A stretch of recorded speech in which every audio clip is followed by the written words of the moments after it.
राधे राधे। माया ईस न आपु कहूँ, जान कहई सो जीव। बंध मोछ प्रद सर्ब पर, माया प्रेरक सीव। श्री गोस्वामी तुलसीदास जी द्वारा रचित श्रीमद् रामचरितमानस के अरण्य कांड के दोहा क्रमांक 15 की सरल व्याख्या करते हुए भगवान मैथिली शरण जी कहते हैं कि जो ना तो असत्य को जानता है और ना ही सत्य को जानता है, तो अपने आप को कैसे जानेगा। बस वही तो जीव है। असत को सत मानना और सत को बुद्धि का विषय बनाकर तर्क वितर्क करना ही बंधन का कारण है, और निर्द्वंद होकर सत्य की सत्ता को स्वीकार कर लेना ही मोक्ष है।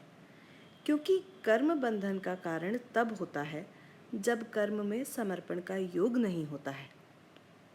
मुक्त व्यक्ति बंधा हुआ होने पर भी मुक्त है, और बंधा हुआ खुला हुआ दिखने पर भी बंधक है, क्योंकि उसे हर कार्य के पीछे कुछ ना कुछ परिणाम फल चाहिए।